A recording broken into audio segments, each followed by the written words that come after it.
Hello दोस्तों, आप सभी का उगीपुर क्लासेस में स्वागत है। तो आज के इस वीडियो में कक्षा 9 के वार्षिक परीक्षा 2022-23 के विज्ञान के पेपर को हल करने वाले हैं, जो कि आपके एमपी बोर्ड का पेपर है। यहाँ पर देख सकते हैं आपका टोटल मार्क 75 नंबर का है, तो एकदम रियल पेपर है। तो यहाँ पर देख सकते हैं कोड बी का पेपर है, जो कि आपका विज्ञान का पेपर 3 अप्रैल को होने वाला है। उसके लिए काफी इंपॉर्टेंट होने वाला है, तो पूरा पेपर देख कर जाइएगा, पूरा का पूरा नंबर आप प्राप्त कर पाएंगे। अगर आप पूरे पेपर को पूरी अच्छी तरह से हल करते हैं तो आप 75 में से 75 नंबर प्राप्त कर लेंगे। तो इसलिए पूरा वीडियो को देखिएगा, थोड़ा भी स्किप मत करिएगा। और लास्ट में आपको ऐसा ट्रिक बताने वाला हूं जिससे आप पूरा का पूरा सभी सब्जेक्ट में नंबर प्राप्त कर पाएंगे। तो चलिए वीडियो को स्टार्ट करते हैं। तो यहाँ पर देख सकते हैं पहला क्वेश्चन यहाँ पर दिया हुआ कि सही विकल्प आपको चुनकर आपको लिखना है।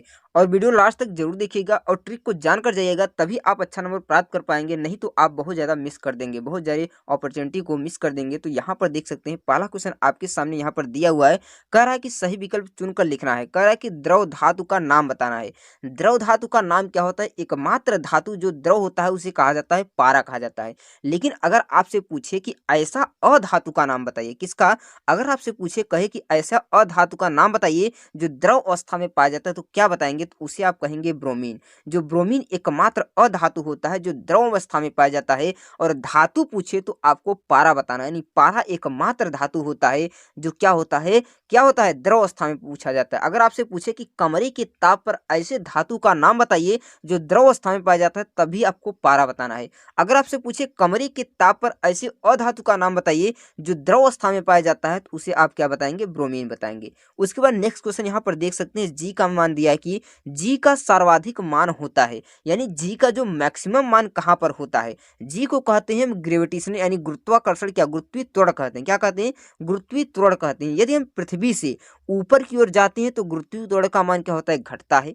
अगर हम पृथ्वी से नीचे जाते हैं तभी पृथ्वी का जो गुरुत्वीय त्वरण होता है वो भी घटता है। अगर हम केंद्र पर आ जाते हैं तो क्या हो जाता है? जीरो हो जाता है। तो केंद्र पर होगा नहीं, आकाश में जाएंगे तो घटेगा, अधिकतम होगा नहीं। या तो ध्रुव पर होगा या तो भूमध्य रेखा पर होगा, दो में से एक होगा। जैसे हम देखा जाए कि पृथ्वी क्या होती है? ध्रुवों पर चपटी होती है। अगर आपसे पूछा जाए कि ध्रुवों पर क्या होती है? चपटी होती है, तो इसलिए ध्रुवों पर सबसे ज्यादा क्या होता है? सर्वाधिक होता है। जैसे मान लीजिए ये पृथ्वी हो गई, क्या हो गई? ये पृथ्वी हो गई। जैसे कि इसके बीच की दूरी अधिकतम होगी, जितना दूरी अधिक तय करना होगा तो वहां पर जी का मान क्या हो जाएगा? कम हो जाएगा। तो ध्रुव पर क्या हो जाएगा? सर्वाधिक हो जाएगा। तो इसका ऑप्शन नंबर ए वाला राइट उत्तर हो जाएगा। उसके बाद 3 नंबर क्वेश्चन दिया हुआ कि शुष्क बर्फ किसे कहा जाता है? तो जो शुष्क बर्फ कहा जाता है उसे हम कहते हैं, शुष्क बर्फ को CO2, यानी जो ठोस कार्बन डाइऑक्साइड होता है उसको हम शुष्क बर्फ कहते हैं। जैसे कि आपने देखा होगा, जैसे कि मूवी में मुर्दा जो घर होता है वहां पर देख सकते हैं, जैसे कि धुआं धुआं सफेद सफेद उठा निकलता रहता है, उसी को हम शुष्क बर्फ कहा जाता है,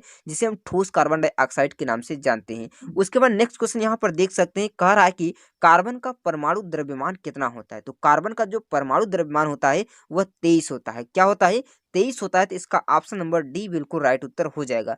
5 नंबर क्वेश्चन यहाँ पर देख सकते हैं, दिया हुआ कि परमाणु के नाभिक की खोज किसने की थी? तो परमाणु के नाभिक की खोज रदरफोर्ड ने की थी। किसने की थी? रदरफोर्ड ने की थी। अगर आपसे पूछे कि इलेक्ट्रॉन की खोज किसने की थी, तो इलेक्ट्रॉन की खोज जे थॉमसन ने किया था। अगर आपसे पूछे प्रोटॉन की खोज किसने की थी, तो प्रोटॉन की खोज गोल्डस्टीन ने किया था और इसका नाम रदरफोर्ड ने दिया था। अगर आपसे पूछे न्यूट्रॉन की खोज किसने की थी, तो न्यूट्रॉन की खोज चैडविक ने की थी। और इसका क्वेश्चन का आंसर हो जाएगा रदरफोर्ड। परमाणु के नाभिक की खोज किसने की थी? रदरफोर्ड ने। ऑप्शन नंबर इसका सी राइट उत्तर हो जाता है। 6 नंबर क्वेश्चन आपके सामने दिया कि शक्ति का यसाई मात्रक क्या होता है? तो शक्ति जो होता है P बराबर होता है W/T। क्या होता है? P बराबर W/T। W को कहते हैं कार्य, कार्य का मात्रक होता है जूल। जूल प्रति सेकंड क्या हो जाएगा इसका मात्रक? और यहाँ पर देख सकते हैं जूल प्रति सेकंड दिया नहीं, तो इसको हम कहते हैं वाट। क्या कहते हैं? वाट कहते हैं, जो कि पावर का मात्रक होता है वाट होता है। तो इसका ऑप्शन नंबर बी राइट उत्तर हो जाएगा। और यहाँ पर देख सकते हैं पहला दिया है जूल। जूल किसका मात्रक होता है? जूल आप सभी जानते हैं कार्य का मात्रक होता है। मीटर जो होता है दूरी का मात्रक होता है। वोल्ट आप जानते हैं किसका? विभवांतर का मात्रक होता है। उसके बाद देख सकते हैं 7 नंबर क्वेश्चन दिया कि न्यूक्लियन कहलाते हैं। तो न्यूक्लियन किसे कहते हैं? जैसे ये हो गया परमाणु, तो परमाणु के जो नाभिक में उपस्थित होते हैं उसे कहते हैं न्यूक्लियन। तो आप सभी लोग जानते हैं कि परमाणु के नाभिक में प्रोटॉन और न्यूट्रॉन उपस्थित होते हैं। क्या होते हैं? परमाणु के नाभिक में प्रोटॉन और न्यूट्रॉन उपस्थित होते हैं, उसी को कहते हैं न्यूक्लियन। तो ऑप्शन नंबर कौन सा सही? Option number D right answer हो जाएगा कि प्रोटॉन और न्यूट्रॉन क्या कहलाते हैं? न्यूक्लियन कहलाते हैं। उसके बाद यहाँ पर देख सकते हैं 8वां नंबर क्वेश्चन दिया कि किसी पिंड का विस्थापन शून्य है। आप ध्यान से देखिए, किसी पिंड का जो विस्थापन है शून्य है तो पिंड द्वारा कार्य कितना होगा? तो कार्य आप जानते हैं W बराबर F into D cos theta होता है। जब डी का मान ही 0 हो जाएगा तो कार्य भी क्या हो जाएगा? 0 हो जाएगा। तो इसका ऑप्शन नंबर क्या राइट हो जाएगा? डी वाला राइट आंसर हो जाएगा। क्या हो जाएगा? 0 जूल होगा। कितना जूल होगा? 0 जूल होगा। तो यहाँ पर देख सकते हैं ऑप्शन डी वाला राइट उत्तर हो जाएगा। उसके बाद नेक्स्ट क्वेश्चन यहाँ पर देख सकते हैं 2 नंबर क्वेश्चन दिया हुआ कि रिक्त स्थानों को आपको पूर्ति करना है। क्या करना है? रिक्त स्थानों की पूर्ति करना है। पहला क्वेश्चन दिया कि लाइसोसोम वाली थैली कहा जाता है। तो लाइसोसोम को आत्मघाती थैली कहा जाता है। क्या कहा जाता है? आत्मघाती थैली कहा जाता है। क्यों कहा जाता है? कि जब सभी कोशिकाएं स्ट्राइक हो जाती है, यानी कोई कोशिकाएं काम नहीं करती हैं, तो लाइसोसोम क्या होता है?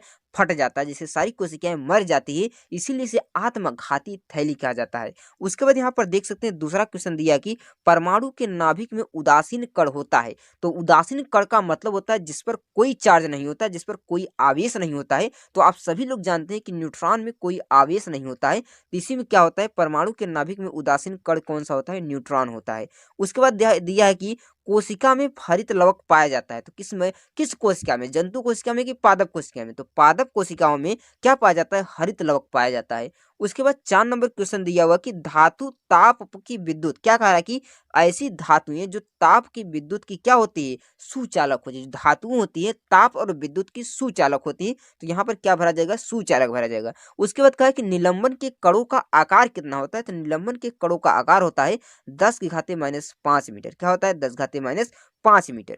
उसके बाद कहा कि वाष्पीकरण से क्या होता है? तो वाष्पीकरण से ठंडक उत्पन्न होती है। क्यों? जैसे कि मान लीजिए आपका ये हथेली हो गया, हथेली पर मान लीजिए ये गर्मी हो गई, जैसे गर्मी हो गई, जैसे इस पर मैं सेंट मारूं या परफ्यूम मारे तो क्या होगा? जो उसकी गर्मी होगी सोखकर गैस की अवस्था में वाष्पित हो जाएगा। जब वाष्पित होगा तो आपकी हथेली की गर्मी को वो लेकर उड़ जाएगा, यानी वाष्प रूप में निकल जाएगा। तो हाथ में क्या होगा? ठंडक महसूस होगा। तो वाष्पीकरण से क्या होता है? ठंडक उत्पन्न होता है।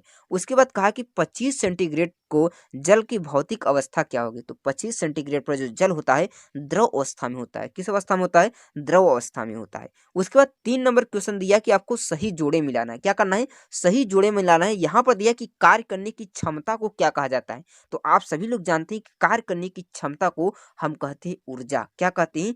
ऊर्जा कहते हैं। तो इसमें आपको ऑप्शन देखना है कि ऊर्जा कहाँ पर है। तो इसमें हम अगर ऑप्शन देखते हैं तो कहाँ पर है? यहाँ पर देख सकते हैं जीवाणु है, रॉबर्ट हुक है, ओडोमीटर है, रक्त है, न्यूटन मीटर है, ऊर्जा है। कहाँ पर है? यहाँ पर ऊर्जा हो गया। उसके बाद कहा कि दूरी का मात्रक क्या होता है? दूरी का मात्रक मीटर होता है। तो यहाँ पर देख सकते हैं ओडोमीटर दिए, तो आप ओडोमीटर मिला दिए। 1 जूल क्या होता है? 1 जूल मैंने आपको बताया कि यह बराबर W बराबर F इंटू डी होता है। 1 न्यूटन 1 मीटर। क्या हो जाएगा?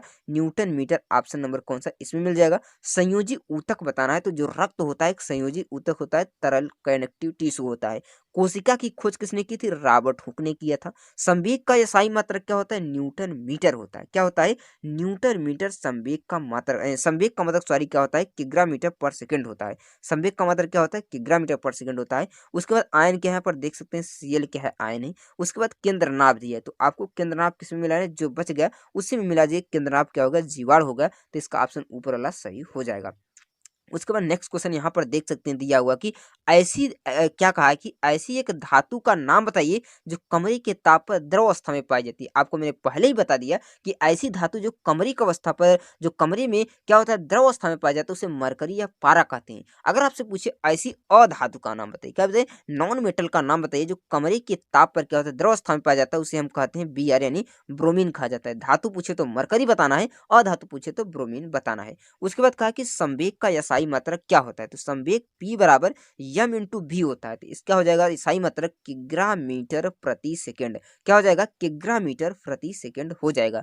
उसके बाद 5 नंबर क्वेश्चन देते हैं तंत्रिका ऊतक का आपको नाम बताना है। तो तंत्रिका ऊतक को हम कहते हैं न्यूरॉन सेल। क्या कहते हैं? न्यूरॉन। तो इसका उत्तर हो जाएगा न्यूरॉन। उसके बाद कहा हृदय की पेशियां किस प्रकार की पेशी? तो हृदय की पेशियां जो कि अनैच्छिक पेशियां, अनैच्छिक पेशियां का मतलब ऐसी पेशियां जिसे हम अपने द्वारा, अपने माइंड द्वारा कंट्रोल नहीं कर सकते, उसे अनैच्छिक पेशियां कहते हैं। जैसे हृदय का धड़कना, हृदय के धड़कनों को हम बंद नहीं कर सकते, हृदय का धड़कना एक अनैच्छिक पेशी है। उसके बाद कहा कृषि के उत्पादन में अपार वृद्धि को क्या कहते हैं? जब कृषि के उत्पादन में अपार वृद्धि होती है उसी को कहते हैं हरित क्रांति, जिसे एम एस स्वामीनाथन ने दिया था। क्या हो जाएगा इसका? हरित क्रांति हो जाएगा।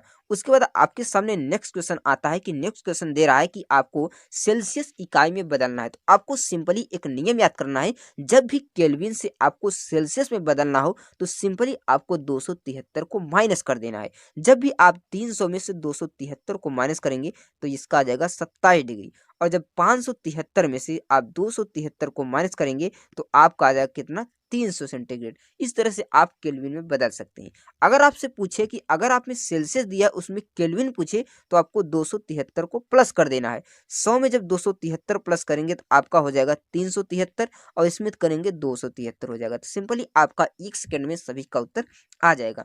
उसके बाद नेक्स्ट क्वेश्चन यहाँ पर देख सकते हैं, 6 नंबर क्वेश्चन दिया हुआ कि निम्नलिखित में कौन सा रासायनिक परिवर्तन है? क्या बताना है आपको? कह रहा है कि निम्नलिखित में से कौन सा रासायनिक परिवर्तन है। तो कैसे आप समझ पाएंगे कि यह रासायनिक परिवर्तन है? रासायनिक परिवर्तन का मतलब होता है कि किसी पदार्थ की जो अवस्था एक अवस्था से दूसरी अवस्था में यदि परिवर्तित हो जाए तो उसको पहली अवस्था में नहीं लाया जा सके तो वो क्या जाता है? रासायनिक परिवर्तन।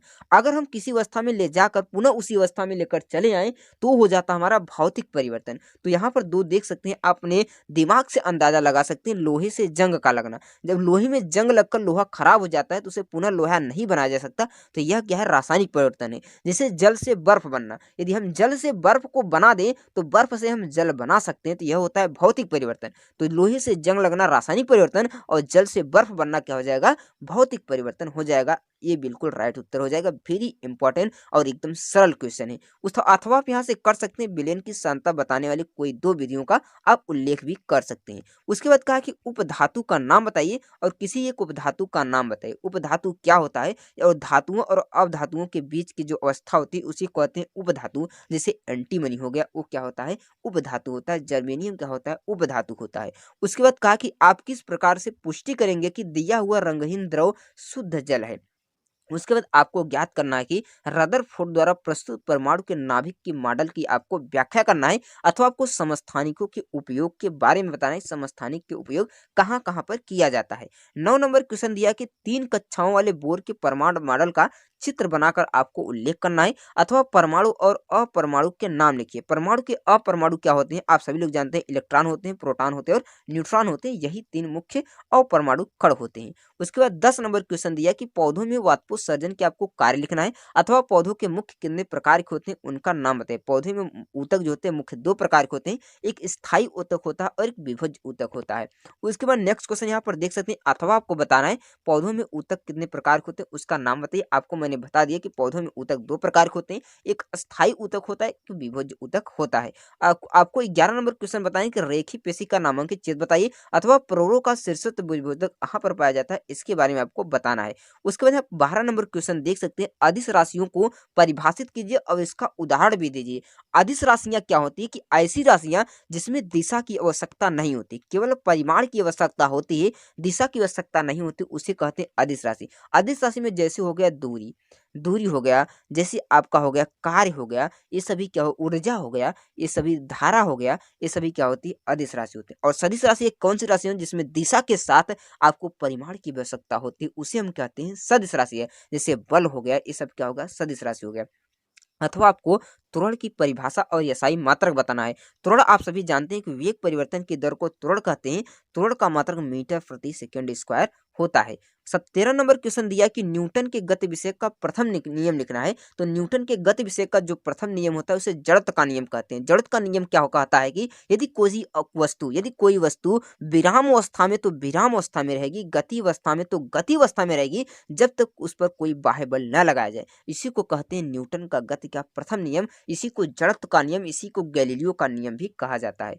14 नंबर, अथवा आप यहाँ पर देख सकते हैं, घर्षण को बढ़ाने के आपको 2 उपाय लिखने हैं। घर्षण को बढ़ाना तो क्या करेंगे, आपको खुरदरी तल ले लेना है। कोई सतह को क्या करना है, खुरदरी कर देंगे तो आपका घर्षण क्या आ जाएगा, बढ़ जाएगा। उसके बाद कहा कि गति के न्यूटन को मैं आपको बता दिया। 14 नंबर क्वेश्चन दिया कि संवेग से आप क्या समझते हैं, तो संवेग p बराबर m इंटू v होता है। इसका मात्रक हो जाएगा किग्रा मीटर प्रति सेकंड। क्या हो जाएगा, किग्रा मीटर प्रति सेकंड, बिल्कुल राइट उत्तर हो जाएगा। उसके बाद आपको संतुलित बल बताना है, अथवा संतुलित बल क्या होता है कि ऐसा बल जिसका परिणामी बल शून्य हो, उसी को हम कहते हैं संतुलित बल। उसके बाद देख सकते हैं 15 नंबर क्वेश्चन दिया हुआ है कि किसी वस्तु के घनत्व से आप क्या समझते हैं। घनत्व जो डी बराबर होता है द्रव्यमान बटे आयतन होता है। क्या होता है, द्रव्यमान बटे आयतन। इसका मात्रक हो जाता है किग्रा प्रति मीटर क्यूब। क्या हो जाता है, किग्रा प्रति मीटर क्यूब इसका मात्रक हो जाता है। उसके बाद आपको आर्किमिडीज का सिद्धांत बताना, अथवा आर्किमिडीज का सिद्धांत कहता है यदि किसी द्रव में किसी वस्तु को आंशिक रूप से या पूर्णतः डुबोया जाए तो जो उसका भार होता है इसके द्वारा हटाए गए जल के भार के बराबर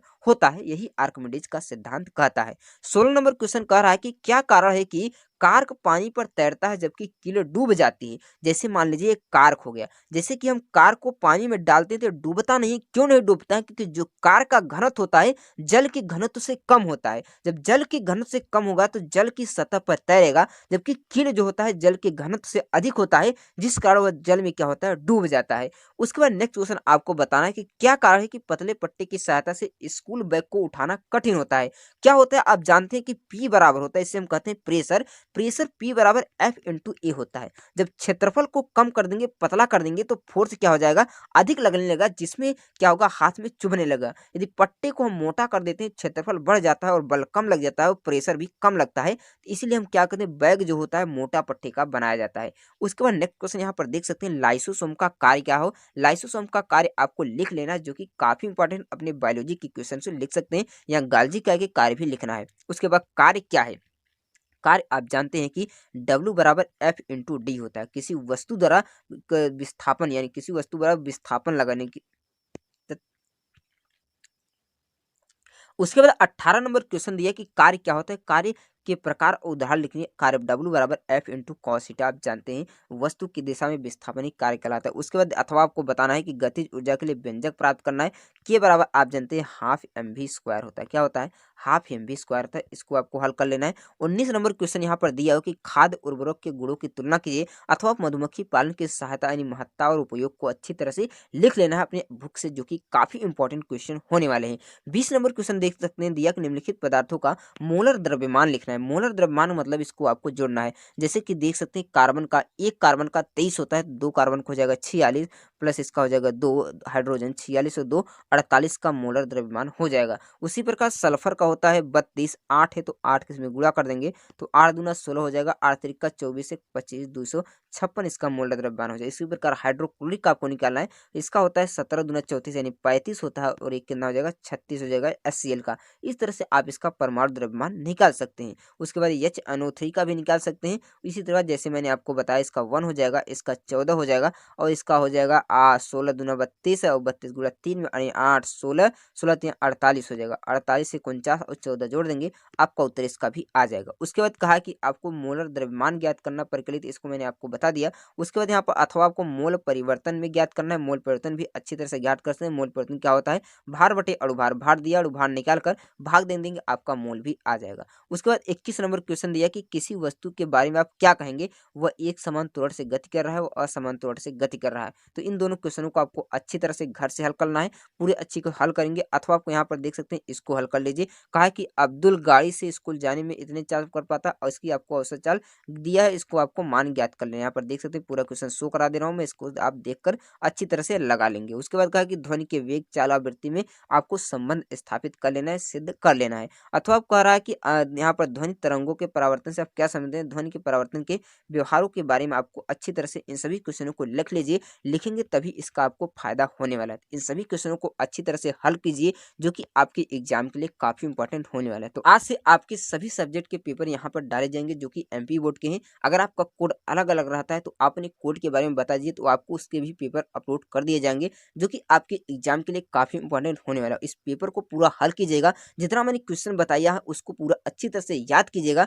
आपके एग्जाम में पूरा का पूरा नंबर यदि प्राप्त करना चाहते हैं, इन क्वेश्चनों को आपको अच्छी तरह से तैयार करके ही जाना है। अगर आप तैयार करके नहीं जाएंगे तो कहेंगे मेरा क्वेश्चन नहीं आया, मैं इसको नहीं तैयार किया था और इसलिए मैं इसको लिख नहीं पाया। इसलिए आप पूरा क्वेश्चन को अच्छी तरह से हल करेंगे, पढ़ेंगे, तभी आप 70 या 75 में से 75 नंबर प्राप्त कर पाएंगे। तो इस पेपर को आपको अच्छी तरह से हल करके ही जाना है। तो आई होप फ्रेंड ये वीडियो आपको पसंद आई होगी। अगर वीडियो पसंद है तो वीडियो को एक लाइक कर दीजिएगा और वीडियो को अपने दोस्तों के साथ भी शेयर कीजिएगा, ताकि उनको भी इस पेपर का फायदा मिले। अब मैं मिलता हूँ एक नेक्स्ट और नए पेपर के साथ, तब तक के लिए जय हिंद, वंदे मातरम।